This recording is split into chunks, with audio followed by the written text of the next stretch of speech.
call us, Dan. I mean, it's like, we're talking about tax professionals and giving them some breakthroughs. We got the foremost expert in the country. And Dan, we got a big subject today because there's something going on with these notices that most people have no clue about. So this is our very first multicast live stream. We're going live on LinkedIn. We're going live on Facebook, on YouTube at the same time. And this is recorded, so it's going to be evergreen. Dan, let's talk about a little bit about just your background, and then let's get into the subject of these notices that hardly anybody knows is about to hit. But Dan, how long you been involved in taxes? Tell the world why you are eligible to even be talking about this subject, a breakthrough for tax professionals. Yeah, Jay, I've been in the tax litigation world for over 40 years, coming up on probably 45 years. I've seen every kind of tax case you can imagine and a few that you can't. I focus specifically on problems resolution. So I don't do tax returns for a living. We do some returns in my office, but it's mostly remedial. What I do for a living, Jay, is I help people solve tax collection problems that they're faced with. I deal with individuals and small businesses working in the area of audits, appeals. About 70% of the work I do is collection defense. So I work with individuals and small businesses that are facing wage levies, property seizures, tax liens, bank levies, these kinds of things. And I help people negotiate settlements with the IRS. I've written 14 books on dealing with the IRS. They're all self-help books and tax policy books. I've written dozens of high-level research reports and over 1,000 articles on taxpayers' rights issues, IRS problems resolution, and tax policy. So that's where I live. I live in the area of tax litigation as opposed to tax preparation. They're two completely different worlds. And when you think about that different world, what made you get honed in on this side of the tax game, I guess you would say? Well, yeah, that's a good question. I got started as a result of problems my father had with his small business. He had tax problems in the early 1970s. He got behind on his employees withholding taxes. In 1974, when I was in high school, the IRS, actually junior high at the time, the IRS seized my dad's print shop. He was in the printing business in St. Paul. They seized his shop. They shut down the operation. They auctioned the equipment off for a couple of cents on the dollar. And then later on, they did try to seize our family home. That's when I was in high school. That's when I got started in this problem. And I remember coming home to my mom's house one day, and she's sitting at the kitchen table with an envelope in her hand, and she hands it to me, and she says, "What do you make of this?" Well, I read the letter, and I said, "Oh, look, it's from the IRS, obviously." I said, "It looks like they're going to try to seize the house." And she said, "What do we do?" Well, of course, I had no idea what to do. I was about 18 at the time. But I went over to the local law school law library, and I started fumbling around in the Internal Revenue Code. And I didn't even know what I was looking for, Jay, but I literally stumbled. How old were you then, Dan? How old were you? I was about 18. And so 18. I put it this way, I was young, Jay. I didn't know what I was doing. And it was a good thing I didn't know what I was doing, because I didn't know you couldn't stop the IRS. So while I'm fumbling around in the tax code, I literally stumbled onto an area of the tax code that deals with taxpayers' rights issues and limits the power of the IRS. And so I started reading in this code section. I didn't get 6 pages into it and discovered that the IRS was proceeding illegally to seize my parents' home, my mother's home. And so I did what any 18-year-old would do under the circumstances, Jay. I sued the IRS. What did you do? What exactly did you do at 18? Well, what exactly I did was I used the books that I found in the law library to paste together a lawsuit against the Internal Revenue Service, basically the federal government, and I sued them for violating this particular provision of the tax code. You sued the IRS. I sued the IRS. I found myself in this courtroom in Minneapolis. Sometime later, after the suit was filed, the government filed a motion to dismiss this lawsuit. They wanted it thrown out of court. So we got this hearing set up in a courtroom in Minneapolis. They fly an attorney in from the Justice Department in Washington to have my case thrown out. This is Minneapolis now we're doing this. And so I stand up in front of the judge and I say, "Judge, the law says this, and they're trying to do something different, and they shouldn't be allowed to get away with it."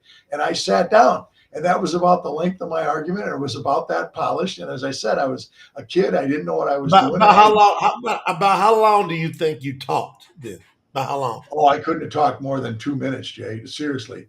You just went straight to the law and just read it off. straight to the law. Here's what it says. This is what they're trying to do. Obviously, this is wrong. They shouldn't be able to. He shouldn't be able to get away with this, Judge. Well, so this attorney from Washington stands up, this DOJ attorney, and he starts just blathering on, Jay, about court cases this and statutes that and precedent this, and he's going on and on and on with this stuff for probably 20 minutes or so, and I had no idea what this guy was talking about, and I'm not sure he did either, but I certainly didn't. And when he was finished, the judge looked straight at him and pointed at me, pointed his finger at me where I was sitting, and he said to the guy, "He's right," and he slammed the gavel. And I thought, well, this is easy. What's so hard about stopping the IRS? And I've been stopping them ever since. Now, the fascinating part of the story, Jay, the thing that really got me going is that in between the time my father got in trouble with the IRS in the first place, which was the early 70s, and the time that I was in this courtroom, which was later 70s, my dad got involved in the tax protester movement. And you've heard of these people, Jay. These are the folks that say the tax laws are unconstitutional and they're voluntary and they don't apply to U.S. citizens. And, you've got the right to plead the Fifth Amendment on your tax return, all these different goofy arguments, right? Well, that courtroom was filled with my dad's tax protester buddies. There must have been 100 people in that courtroom, and I'll bet 90 of them were my dad's tax protester buddies. And they all had problems with the IRS, right? Because you wouldn't be a tax protester if you didn't have IRS problems.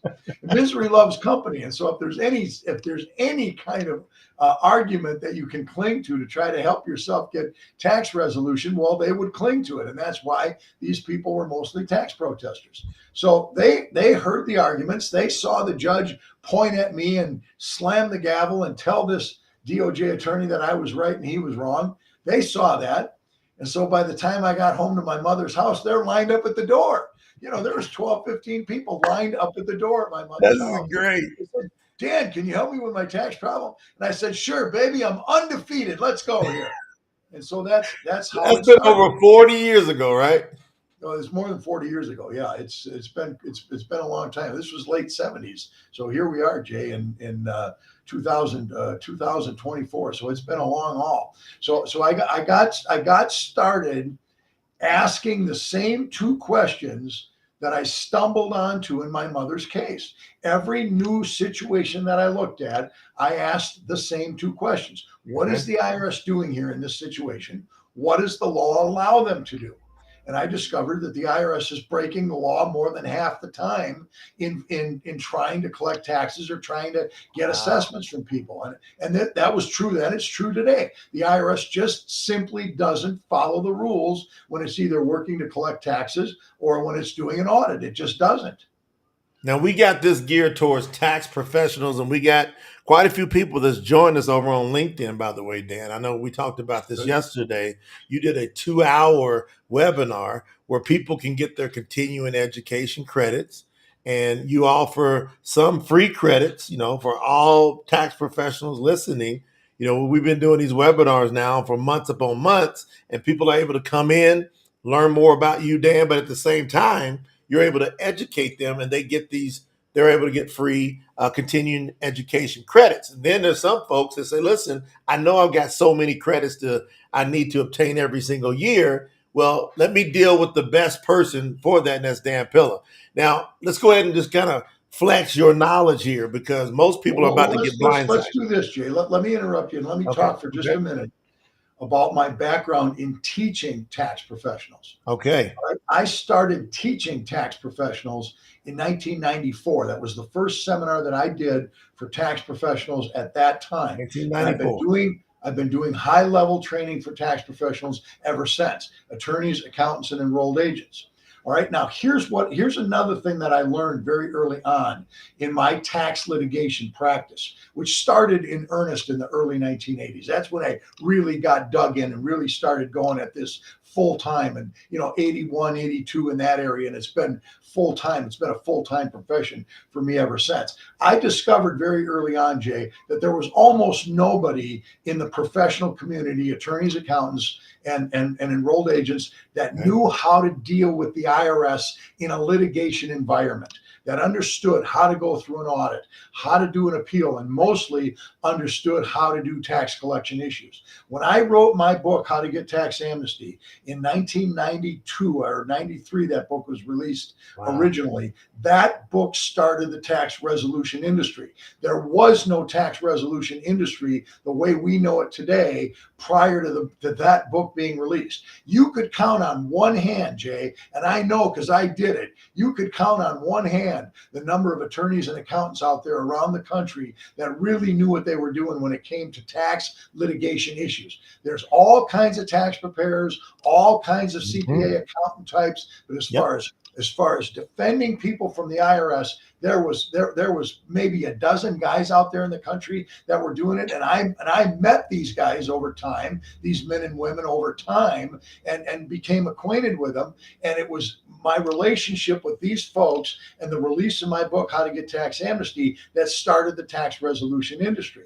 Then in all those 1994, commercials we see now, that came as a result of you writing that book.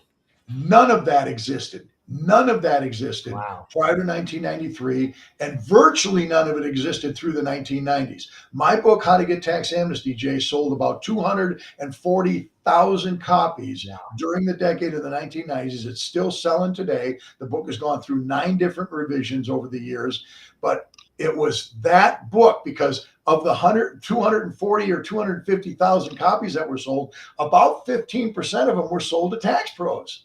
Right? We get orders every day from attorneys, accountants, and enrolled agents that were buying my book. And they went into business helping people resolve these tax problems as a result of that book. So I created the industry. And in 1994, I started teaching because I was getting so many inquiries from tax pros about, how to do this. And what about this nuance? And what about that nuance? Right. And so I started doing seminars for tax professionals in the early 1990s, and we still do them today. All right, so now that brings everybody up to speed on who Dan Pilla is. You can find more over on PillaTaxAcademy.com. We've got a link here up on the site. It's PillaTax.com is where you can get continuing education credits, including a free continuing education credit. But we got a subject today we want to talk to everybody about. And Dan, it's about these collection notices. There's something happened in 2020 that we're all aware of called the COVID crisis. When the COVID crisis happened, Dan, there was these things prior to that called collection notices. How many of those were getting sent out per year, Dan? And then what happened when COVID hit up until now, and what's about to happen, Dan? Well, put it this way, Jay. The combination of all IRS notices that are mailed out in a given year, get this now, this is not hyperbole. This is a real number from the IRS. 170 million notices a year are mailed out by the Internal Revenue Service. Now, that doesn't mean 170 million individual people get notices, because a lot of people are getting multiple notices, no question about that. But we're still talking about 170 million pieces of mail that the IRS sends out to taxpayers every year. And most of that mail is collection notices. Dear Mr. and Mrs. Smith, you owe us $5,282. Please send a check. All right. And if you don't respond to the first notice, then you get a second one, a third one, a fourth one, and so on. So these are collection notices. So what happened in 2020 with the COVID situation? The IRS shut down its operations. As we all know, every tax professional knows this. The IRS shut down their operations in about June, or well, it's probably May of 2020 they shut down. And they stayed closed down for at least about 6 weeks. It was more like 8. If memory serves, it was about 8 to 10 weeks that they were shut down. And then they opened it up for limited operations in about August of 2020. Well, because they were shut down, Jay, all of the incoming mail that was coming to the IRS was not getting processed. The IRS literally had carloads of unopened mail in the parking lots of its various service center campuses around the country, and there weren't people in there. Processing this mail. Now, they were combing checks out of some of the envelopes, but they weren't processing it, right? And so they very quickly had a backlog of millions of pieces of mail. And again, every tax professional listening to us today knows how backlogged the IRS processing system was. And it reached a point of backlog, Jay, to about 35 million pieces of mail that were not processed. Tax returns, amended returns, responses by taxpayers. So in the middle of 2020, as this As this pile of mail was building into a mountain, the IRS says, you know what, we're going to stop sending out collection notices, at least the preliminary collection notices. We'll stop sending those out because people respond to those notices, and it's these responses that are burying us. So temporarily, we'll just suspend sending out these notices, and that's what they did. Then, in about a year later, about August of 2021, the backlog was not getting any better. It was getting worse. They weren't digging out of it. It was piling higher. And so the IRS said, well, we're going to suspend even more collection notices. So then there's some secondary collection notices they suspended. And that suspension continued, Jay, all the way through 2003. The IRS was slowly digging out. 2023? You mean 2023? 2023. Yeah, what did I Yes. say? 2003, Yeah. 2023. So that suspension of mailing collection notices continued all the way through the end of 2023. The IRS slowly dug out of its backlog over the course of 2023. And then in January of 2024, they announced that they're going to start sending these notices out again. So here's what's happening. Okay. Taxpayers across the country who haven't had any contact with the IRS over the COVID years, these last 2 or 3 years, are now starting to get the collection notices again. So tax professionals need to understand that this notice system is fired up again, and you need to know how to deal with the notices when they come in, because your clients are going to be coming into you with these notices, and they're going to want to know what to do with them. Now, here's another thing that the IRS has just announced, and that is they're going to be redesigning upwards of 200 of the notices that they use. And so we're going to see a whole new face to the notices that the IRS uses. And of course, they tell us they're going to simplify the notices, but they've been saying that for years. So we'll see if they actually get simpler or not. But in the meantime, they're going to change. So we need to up our game now as tax professionals to be able to help our clients deal with these notices as they start to flood in. So for all the tax professionals that are listening in and watching, this means more business is about to happen if you're prepared for it, correct? Well, yeah, there's no question that people are going to be coming to their tax professional. Look at the first person on the checklist as far as a contact person for a delinquent taxpayer is the person that prepared their tax return. Yeah. All right, so we got there's roughly 100 this filing season. There's going to be roughly plus or minus 165 million individual income tax returns that are filed with the Treasury Department. And about 80% of those, Jay, are prepared by tax professionals, attorneys. Okay. Most of them are accountants and enrolled agents that do these returns. And so when someone gets a notice that had a professional prepare their return, that's the first place they turn for help. That's the natural place. It's the logical place. Why would they go anywhere else other than the person who prepared their return? So the men and women out there that are preparing the tax returns in this country need to know how to deal with these notices and need to know how to deal with taxpayer contacts. This is particularly important for taxpayers that have delinquent tax liabilities that are now back in the collection queue, because these are the collection notices that are going to come out that say, hey, you owe us money. We want that money. You better give us the money. Now you as a tax professional want to know and need to know what the options are for that taxpayer so you can get them relief going forward. Now, I tell you what, in a few days, we're about to give everyone access to this incredible free report. I think the team's working on it now, but Dan has a newsletter that people pay for, and he's going to take select articles of that newsletter and make them available as free reports. So all of you that are listening in, you won't have to pay for those. What we want you to focus on today is, Dan, now that you gave this incredible update on pay attention, and everyone should be thanking Dan, going, all right, we didn't know that was coming. Now it's coming. Okay, so Dan, tax professionals that are listening in, because we call this tax professional breakthrough, they need continuing education credits.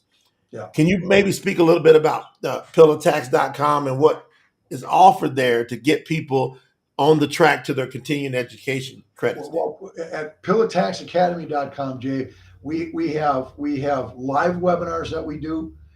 We do at least one webinar a month, sometimes two a month, depends on the situation. During tax preparation season, we don't typically try to offer live webinars because we know that you folks are busy preparing tax returns. But we do a lot of live webinars. We have home study courses, and then every year I produce a seminar called the Taxpayer Defense Conference. This is the leading seminar in the nation and has been the leading seminar in the nation for 25 years now, that we produce a 2-day seminar, 14 hours of continuing education approved by the IRS for continuing education credits for enrolled agents and CPAs. And attorneys get their certifications as well. And every year we focus on what the cutting edge activity is in IRS enforcement action. I get into the bowels of the IRS's literature. I look at what's going on. I use my own experience with my own clients to know what's going on. And we produce a cutting edge seminar that provides the continuing education credits specifically in the area of taxpayers abuse prevention and cure, IRS problems resolution, and taxpayers' rights issues. This seminar is simply the best in the country. I'll tell you something, Jay. We went through a CE audit, a continuing education audit that was done by the IRS through their Office of Professional Responsibility a number of years ago, about 4 or 5 years ago. They took a look at us and said, are you guys doing what you're supposed to do to provide the information you're supposed to provide, to do the attendance records, to do the the certifications and so on, right? They took a look at what we're doing. And we got a response back from the examiner in the Office of Professional Responsibility. Jay gave us a smiley face. I believe we are the only organization in the country. I'm not going to say this unequivocally, but I believe we are the only organization in the country that got a smiley face from the IRS Office of Professional Responsibility on what kind of information we're presenting. And here's what they told us. They said, nobody else in the country is doing the kind of education work that we do on taxpayers' rights at a high level. This is high level stuff, Jay. So when you want to make a living helping people solve their tax problems, you need to be associated with the Pilla Tax Academy and my Taxpayers Defense Institute and the Taxpayers Defense Conference. And we provide this information regularly on an ongoing basis. So Dan, you deal like pretty much throughout, daily with the IRS. I want everybody to really understand this. So your level of knowledge, are you intimidated at all by the IRS, Dan? Well, my practice here, Jay, is and always has been a taxpayers' rights focus. So as I said, about 70% of the work I do is collection defense. So somebody will come into the office and they'll have a stack of envelopes from the IRS, and Jay, most of them won't even be open. People are so intimidated by the IRS and they're so afraid of the collection process. A lot of folks don't even open their mail. They just hide from. I had a client years ago that used to tell me, Dan, I was so afraid of the IRS, I wouldn't order a pizza because I couldn't deal with the stress of somebody knocking on the door. It was just so anxiety-ridden experience that he wouldn't even order a pizza. And a lot of people are suffering this way, Jay. So my focus has been about, as I said, 70% of the work on collection defense, helping people with their collection appeal cases. We do an awful lot of collection due process appeals. I believe the single most important right that taxpayers have when dealing with the IRS is the right to a collection due process appeal. This grows out of a final notice of intent to levy, and it grows out of the notice of filing a federal tax lien. These rights, the collection due process appeal rights, were created with the IRS Restructuring and Reform Act in 1997. I was a consultant to the National Commission on Restructuring the IRS. I testified before the Senate Finance Committee in 1996 on IRS abuse, and it was my testimony that blew the lid off of IRS abuse, Jay, got me involved with the National Commission on Restructuring the IRS. I made 33 specific recommendations to the commission on changing the tax laws, and one of them was the creation of these collection appeal rights to give taxpayers an opportunity to check the power of the IRS. Before these collection due process rights were in place, the IRS's collection function would shoot first and never bother to ask questions, Jay. And Mm. taxpayers were really at the mercy of a revenue officer, even a rogue revenue officer who was out there levying and seizing and not even bothering to address the taxpayers' questions. Now these collection due process appeal rights are vitally important rights for leveling the playing field and keeping the power out of the hands of the IRS and putting it into the hands of the taxpayer, where the taxpayer then can negotiate reasonable settlements with the IRS. I created these rights and I litigate these cases in tax court all the time. I have at any one time anywhere between 8 and 10 and sometimes as many as 12 and 15 cases pending in the tax court at any one time. And a good number of those cases are collection due process appeal cases where I litigate them with the IRS. That's awesome. Listen, I got a special guest that's going to pop in. This happens to be the ex-senior vice president of Pepsi Cola. He also works on our team with helping the Pilla Tax Academy as well. How do we know Dan? Is because I started out as a client, I think back in 2005, and he's done such great work for myself. And I'm telling you, I'm going to tell you all my story soon. It's crazy. But Dan is a solutions expert. Let's bring in Mr. Robert Mailer because, Robert's got a whole lot of experience in business and, being the ex-senior vice president of Pepsi Cola, managing a $500 million a year budget. Robert, I just want to bring you in real quick for this live stream. We're multi-streaming across different platforms. Are there any questions or comments you can bring up for Dan here in this particular episode, Robert? Okay. Yeah. Hey, Dan, how are you? I'm well, Robert. How are you doing? Good to see you. Doing awesome. Great, great being in here. Can you hear me okay, Jay? Looks like you're. I can hear you. Just a little bit of delay, but go ahead. Yeah. Okay. Yeah. No problem. Yeah. I can tell you, obviously, with having had my background coming from, being a senior vice president of Pepsi, obviously having a very successful corporate career, decided to become an entrepreneur about 30 years ago. And you can only imagine leaving the kind of income that I did and starting in my own business. There was a slight drop in income, and that created some major red flags for our three-letter agency friends. And they couldn't quite understand why somebody would walk away from that kind of money and then not have any. And I went through a pretty rough period of 5 or 6 years of being audited over and over again because they felt that I was hiding income, which I understand to be a felony. So I was a little scared about that. What they didn't understand is I wish I was hiding income. I didn't have income because I started a new business. But, with that kind of, governmental mentality, they just didn't get it. And I kept saying, I'm building for the future. And they're like, yeah, but look what you left behind. So, I've since, being involved with Dan and actually going through his coursework, I'm telling you, if I had had that stuff in the 90s, I wouldn't have had so many sleepless. I really understood what my rights were and how they're generally fishing all the time. Meanwhile, I'm getting these letters and I was having heart palpitations and, breaking into sweats. And I wish I had had that. It would have been a lot of peace of mind. So I can tell you, having gone through all that information myself, now I have a better understanding of what's going on in today's world. But I just go back to 1992 to 97, 98, when I was, in the throes of it and on a first name basis with these people in Connecticut. It was scary. But, if I had known that then, I would have felt a lot different and probably would have not taken so many years off my life. So, I believe in what Dan has done, what he has created. And I believe that, for a small business owner, taxes, it's your number one cost. And I also do believe it can be your number one liability, unfortunately, because if you don't do it correctly, you can end up in big trouble. So, I just think it's phenomenal that you've got, the Tax Academy and, there to be able to help. Robert, you're bringing up a great point. I want Dan to maybe address that as we begin to wind down. Dan, these tax professionals that are listening in, there's been quite a few come through on LinkedIn. A lot of their clients are going to be these small business owners, kind of like Robert, because of COVID and people getting locked out of, jobs pretty much. So many people became entrepreneurs.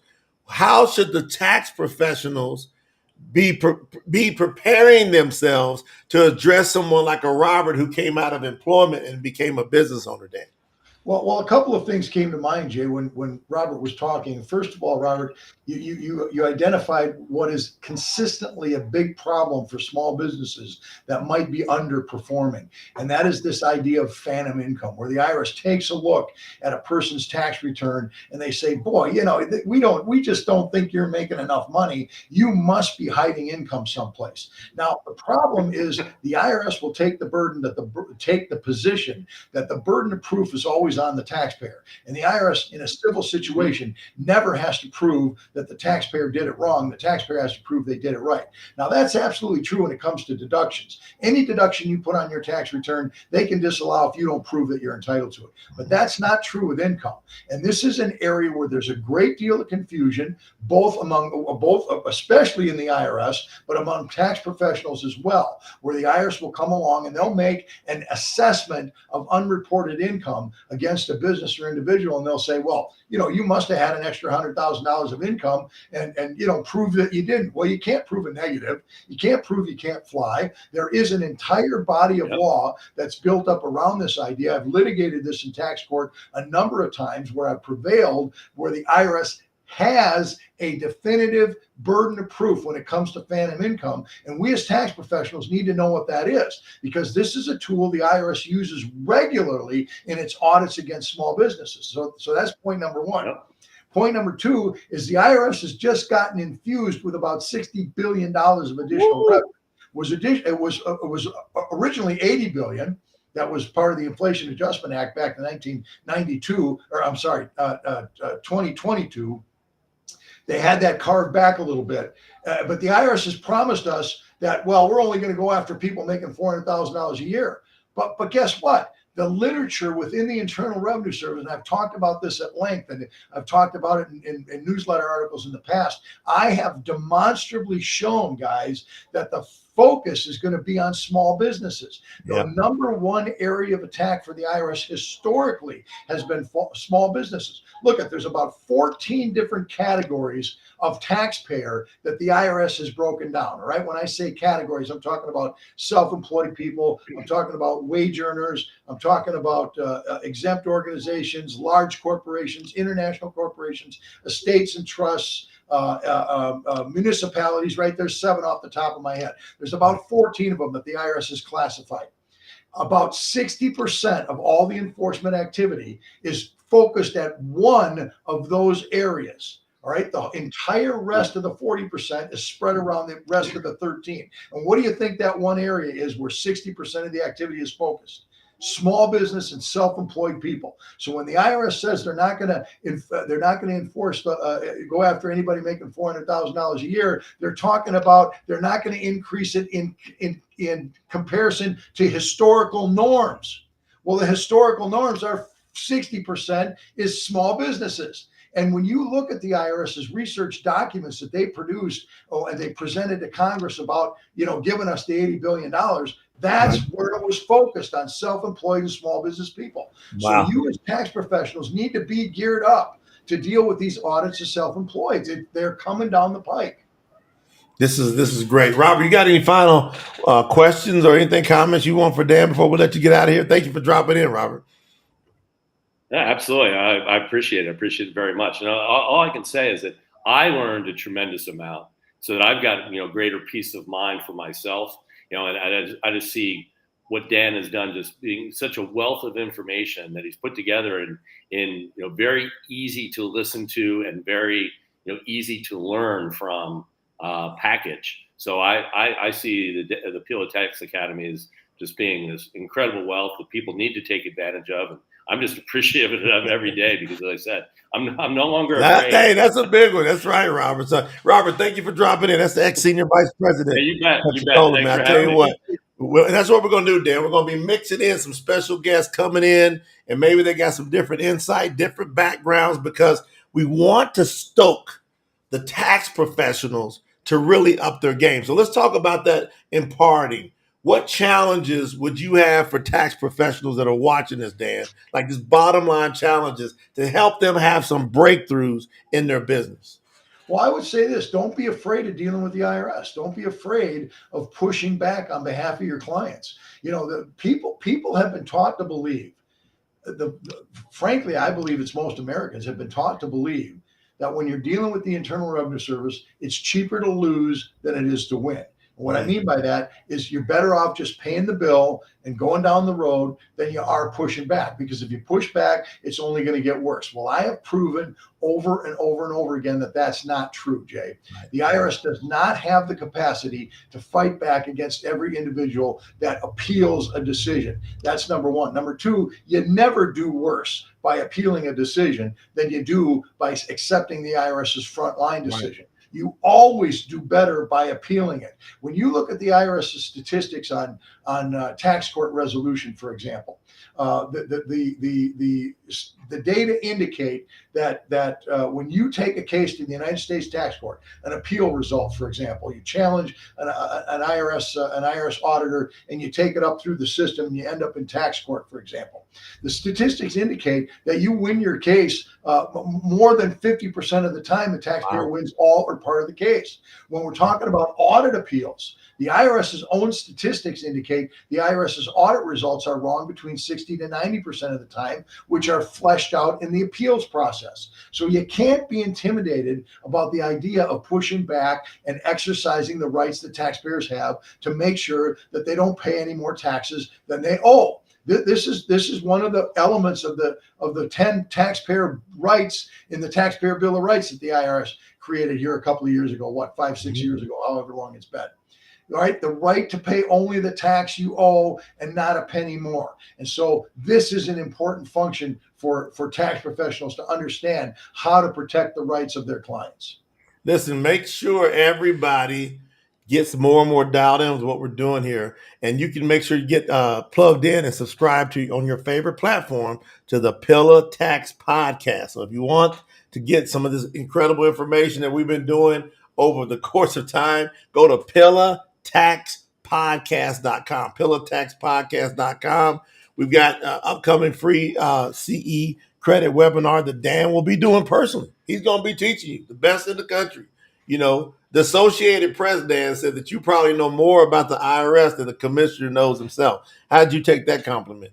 Well, it's a nice compliment, Jay, no question about it. Now, this particular commissioner has been there in and out, so he probably knows what he's doing. But there have been some political appointments over the years that's all they were, is political appointments. Any parting words, Dan? Yeah, there's no such thing as a hopeless tax case, Jay. I don't care what kind of tax problem you have. I don't care how long you've had it. I don't care what you've done to try to fix it. I don't care who's told you can't fix it. There's no such thing as a hopeless tax case, and you need to know what the strategies are to help your clients get out of these problems. Hey, man, we're going to be having another episode soon. Y'all make sure to go over to PillaTax.com and get registered for the upcoming free continuing education credit for yourself, and then you can learn more and more about this incredible platform to give yourself a power position. For clarification, Jay, PillaTaxAcademy.com. Yeah, but the free webinars, they can get them over at PillaTax.com as well. Tax, okay. Yeah. All right. So we're hitting you for Pilla Tax from we got PillaTax.com, PillaTaxPodcast.com, and Pilla Tax Academy. There's a lot happening with Pilla Tax. Okay, great. We appreciate y'all. We'll catch y'all on another episode.